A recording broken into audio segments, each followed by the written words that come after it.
You're lying in bed, almost asleep, and then it happens. A memory surfaces out of nowhere, something you said years ago to someone who's probably forgotten it. Your chest tightens, your face gets warm. For a second, it feels like it's happening right now. But nothing is happening right now. You're safe. You're alone. The lights are off. So why does your brain treat an old, harmless memory like an emergency? The answer started thousands of years ago, and it's still running, quietly, every single night. Let's start with the obvious question. Why does your brain even keep this memory in the first place? Here's the strange part. Your brain isn't great at remembering most of your life. Ask yourself what you had for lunch 11 days ago. Nothing, blank. But ask it to replay the time you said something awkward in front of people you cared about, and it hands you the footage instantly. Full color, full sound, sometimes even the outfit you were wearing. That's not an accident. That's design. When something feels emotionally significant, a part of your brain called the amygdala flags it as urgent. It hands that flag to another part, the hippocampus, and says, keep this one. This matters. Your brain isn't trying to torture you. It's trying to protect you. It's just using a filing system built for a different kind of danger. And it doesn't stop at filing the memory away. It keeps pulling the file back out. That's called rumination, replaying a painful moment over and over without ever quite resolving it. And every time you replay it, something subtle happens. The memory gets a little stronger, a little more automatic, a little easier for your brain to find again next time. Think about a path through a forest. Walk it once, and it's barely there. Walk it every night for a week, and it becomes a trench. Your brain isn't malfunctioning when it does this. It's doing exactly what it was built to do. It just doesn't know when to stop. And here's something researchers have found that makes this even stranger. You're more likely to pull up this exact memory when you're already feeling low. It's called mood congruent memory. Your current mood acts like a magnet, and it tends to pull up other memories that match it. Feeling a little anxious before bed? Your brain reaches for the file that matches that feeling, and it usually finds embarrassment waiting right there. So now you know how the memory sticks. But that still doesn't answer the real question. Why does it feel like the whole world is watching? This is where it gets interesting. Because the answer is, almost nobody is. There's a well-known finding in psychology called the spotlight effect. Researchers Thomas Gilovich and his colleagues ran a simple experiment. They had people wear a slightly embarrassing t-shirt into a room of strangers. Then guess how many people would remember it? People guessed nearly half the room would notice and remember. The real number was a fraction of that. It turns out almost everyone is starring in their own movie, walking around assuming they're the main character in everyone else's story too. But they're not. The people around you were busy worrying about their own slip-ups, their own hair, their own awkward sentence from 20 minutes earlier. You probably remember a moment from years ago that the other person involved has completely forgotten. Not because they don't care about you, because their spotlight was pointed somewhere else the entire time, at themselves. So here's the first twist in this story. The threat your brain keeps preparing you for being seen, judged, remembered forever was mostly never real to begin with. But that creates a bigger mystery. If the danger isn't real, why does your brain still treat it like it is? To answer that, we have to go back. Long before phones, long before cities, long before anyone had ever written anything down. For most of human history, you didn't live in a city of millions. You lived in a small group, maybe 25 people, maybe 50. That was your entire world.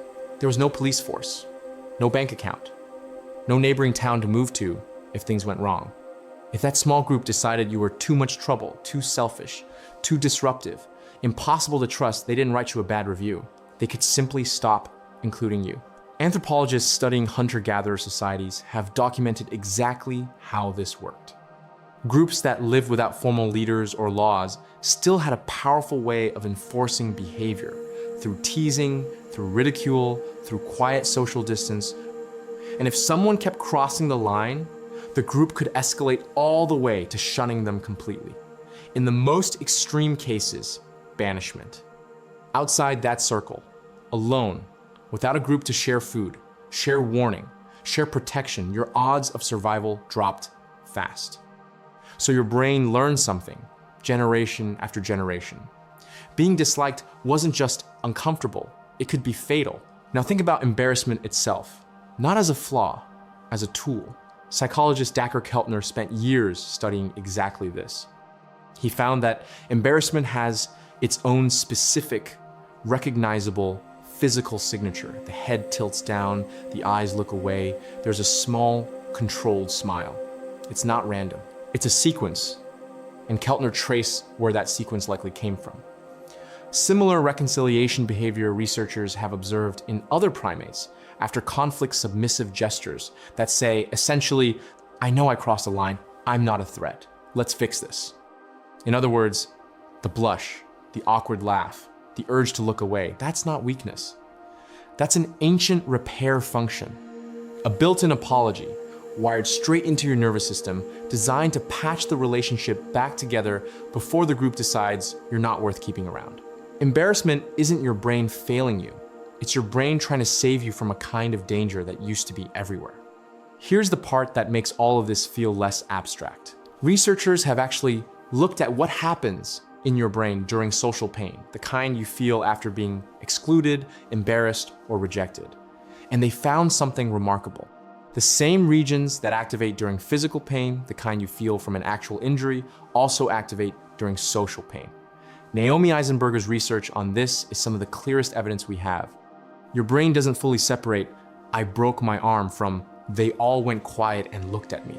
Both register, in part, through overlapping pain circuitry. That's why a memory from years ago can still make your chest tighten tonight. You're not imagining the pain. You're not being dramatic. Some of the oldest threat detection wiring in your brain is treating an old social wound the same way it would treat a fresh physical one. And there's one more twist, maybe the strangest one. Eisenberger's later work found that reliving social pain reactivates that same circuitry all over again, almost like the wound reopens slightly every time you replay it. Physical pain doesn't really work that way. Once the injury heals, you can remember it happened, but you can't make your arm hurt again just by thinking about it. Social pain can do that, which might be exactly why, of all the memories your brain could choose to replay at 3 a.m., it keeps reaching for that one. So let's put this together. You have a brain built to flag emotionally important moments and store them vividly. A brain shaped by tens of thousands of years in small groups, where being disliked could end your access to food, safety, and survival itself. A reconciliation system, embarrassment built to repair the relationship the instant something went wrong.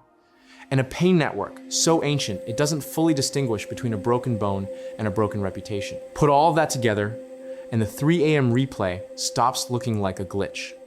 It starts looking like a very old alarm system, built for a very real danger, running flawlessly. In a world that doesn't need it anymore, you're not in that small group by the fire anymore. Nobody is deciding whether to exile you over something you said 3 years ago. The person you're worried about has probably already forgotten it, just like you've forgotten 100 small mistakes other people made around you. But your nervous system never got the memo. It's still running the same protocol, still checking the wound, still trying to make sure you're safe with the group. There's something almost tender about that, if you think about it differently. Your brain isn't trying to punish you when it replays that memory. It's trying to protect you using the only tools it's ever had. The strange part isn't that your brain still does this. It's that some part of you is still standing in front of a fire 100,000 years ago, watching the faces around you, making sure you still belong, long after the fire went out. If you want to understand the next thing, this same ancient alarm controls why rejection itself can hurt the body the way a broken bone does. Subscribe to The Human Code. We're slowly decoding why humans are the way they are, one hidden truth at a time.